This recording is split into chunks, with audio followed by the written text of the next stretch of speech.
Hi అండి, నేను మీ రాజేష్. ఒక బ్యూటిఫుల్ లవ్ స్టోరీ గురించి ఇప్పుడు తెర వెనుక కథలు తెలుసుకోబోతున్నాం. అదే మనందరి ఫేవరెట్ ఫిలిం అందాల రాక్షసి. ఆ సినిమా దర్శకుడు హను రావుపూడి గారు మనతో ఉన్నారు. అందాల రాక్షసి బిహైండ్ స్టోరీస్ అన్ని ఇప్పుడు ఆయన ద్వారా తెలుసుకుందాం పదండి. హను గారు నమస్కారం. నమస్తే. సీతారామం తర్వాత మళ్ళీ మనం అందాల రాక్షసి అనుకున్న చాలా రోజులుగా చేద్దామని ఫైనల్ గా ఈ రోజు కుదిరింది. ఆల్మోస్ట్ 10 years కి కూడా అనుకున్నాం మనం ఆ యానివర్సరీకి, బట్ ఫైనల్ గా ఇప్పుడు కుదిరింది. అందాల రాక్షసి కంటే ముందు మీ ప్రస్థానం సినిమా వైపుకి ఎలా జరిగింది? అసలు ఇది ఫస్ట్ సినిమా కాబట్టి మీ ప్రాంతం కానీ మీరు ఎక్కడి నుంచి వచ్చారు అదంతా కొంచెం చెప్పండి. పుట్టింది సత్తుపల్లి, పెరిగిందంతా కొత్తగూడెం. అక్కడ చదువుకున్నాను డిగ్రీ వరకు. దాని తర్వాత పీజీ చేయడానికి హైదరాబాద్ వచ్చాను. ఓకే. ఒక సెమిస్టర్ అయిపోగానే, అంటే నాకు చిన్నప్పటి నుంచి ఉద్యోగం చేయడం ఇంట్రెస్ట్ లేదు.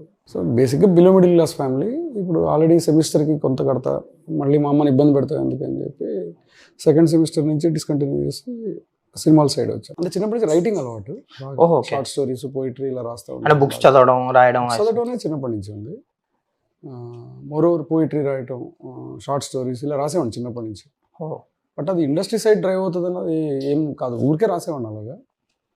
తర్వాత డిగ్రీ అయిపోయే టైంకి ఇంకా నాకు టెన్షన్ స్టార్ట్ అయింది. అంటే దాని తర్వాత నెక్స్ట్ వెళ్ళేదంతా కూడా కెరీర్ ఓరియంటెడ్ ఉంటాయి. సో నేను ఉద్యోగం చేయలేను, ఏం చేద్దాం అంటే చిన్నప్పుడు ఉన్న హాబీ ఏదైతే ఉందో అది ఒక పాత్ చూపించింది. దానికి కారణం మోరోవర్ ఉపేంద్ర సినిమా అని చెప్పచ్చు. ఉపేంద్ర సినిమా అప్పుడు నేను ఫైనల్ ఇయర్లో ఉన్నప్పుడు రిలీజ్ అయింది. ఓకే. ఆ సినిమా చూసినప్పుడు అదేదో నాకు ఒక జోల్ట్ లాగా అనిపించింది. అంటే అసలు అప్పటిదాకా ఉన్న సినిమా ఒకలాగా అది ఒకలాగా. సో దాని తర్వాత ఓకే ఇది కెరీర్ ఆప్షన్ అవ్వచ్చేమో అని ఒక 1 week ఒక చిన్న మదనం జరిగింది. దాని తర్వాత then I decide okay I try my luck. So మీ సినిమా ప్రస్థానానికి బీజం పడింది ఉపేంద్ర సినిమా నుంచి? ఉపేంద్ర అని చెప్పి అసలు సినిమా మీద ఇంట్రెస్ట్ జనరేట్ చేసింది స్వాతి కిరణం.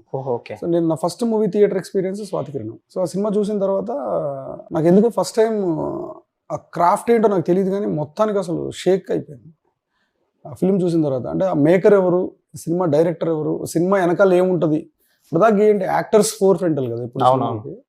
ఎవరు అంటే విశ్వనాథ్ గారు అన్నప్పుడు మా ఇంటి పక్కనే సంతోష్ వీడియో లైబ్రరీ అని వాళ్ళు ఉండేవాళ్ళు. సో వాళ్ళ షాప్కి వెళ్ళి వాళ్ళు వీసీపీలును క్యాసెట్స్ రెంట్కి ఇచ్చేవాళ్ళు. ఆ తర్వాత డైరెక్టర్ సినిమాలన్నీ తెచ్చుకొని చూసాను. దాంట్లో అలా చూసిన సినిమా శంకరాభరణం.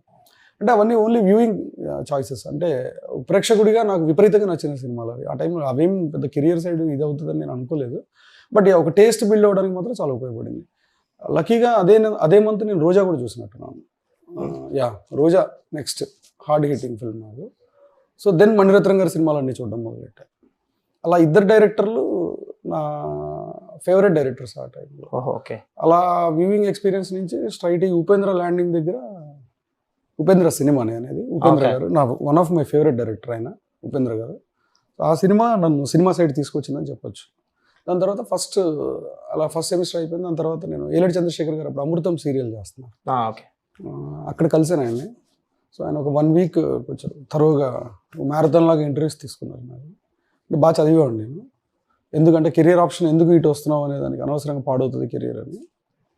సో బట్ ఫైనల్గా కన్విన్స్ చేయగలిగాను ఆయన దగ్గర. అలా అయితే సినిమాకి జాయిన్ అయ్యాను. అయితే నుంచి ఆయన దగ్గర ఎన్ని సినిమాలు చేశారన్నా? నేను ఆయన ఒక్కడి దగ్గరే చేశానండి, ఏలటి చంద్రశేఖర్ గారు. ఓకే.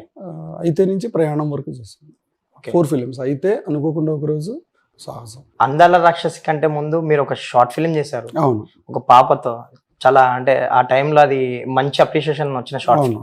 సో ఆ షార్ట్ ఫిల్మ్ కానీ అది ఎప్పుడన్నా 2005 to 2007 బిట్వీన్ ఒక్కడున్నాడు టైంలో చేశాను. అనుకోకుండా ఒక రోజుకి ఒక్కడున్నాడుకి మధ్యలో. ఓకే. న్యూస్ పేపర్లో ఒక ఆర్టికల్ చదివాను. ఒక చిన్న పిల్లని గాంధీ హాస్పిటల్ దగ్గర అనుకుంటా బుషెస్లో దొరికింది. చిన్న పాప, పుట్టిన బేబీ, ఆడపిల్ల. మొత్తం చీమలో పట్టేసి ఉంటే తర్వాత ఎవరో రెస్క్యూ చేశారు. ఆ న్యూస్ వచ్చింది దాంట్లో. సో అది నాకు అసలు 1 week చాలా హాంటింగ్ అనిపించింది. సో దాని నుంచి జనరేట్ అయింది ఐఎమ్ ఫేమస్ స్టోరీ. ఎందుకు తీద్దాము షార్ట్ స్టోరీ అని అనిపించింది. అప్పటికి ఈ డిజిటల్ టెక్నాలజీలు ఇవన్నీ కూడా అంత లేదు. అప్పుడు నేను దాన్ని ఫిల్మ్ మీదే షూట్ చేశాను. సూపర్ 16లో. It was very expensive short film those days.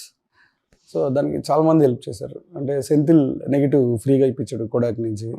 మన సినిమాటోగ్రఫర్ సెంథిల్ ఉన్నారు కదా ఆయన. అండ్ మన రమ రాజమౌళి గారు, ఆవిడ దగ్గర ఒక 1 lakh అలాగే ఇచ్చారు ఆవిడ దానికి. అలా గంగరాజు గారు, చందు గారు అందరూ హెల్ప్ చేశారు. మా అన్నయ్య లోన్ పెట్టి మరీ ఇచ్చాడు, ఒక 1.5 lakh. అది అప్పట్లోనే ఒక 5 lakhs దాకా ఖర్చు అయ్యింది. ఇంతమంది చేశారంటే అప్పట్లో. సో ఇంతమంది హ్యాండ్స్ ఉన్నాయి దాంట్లో.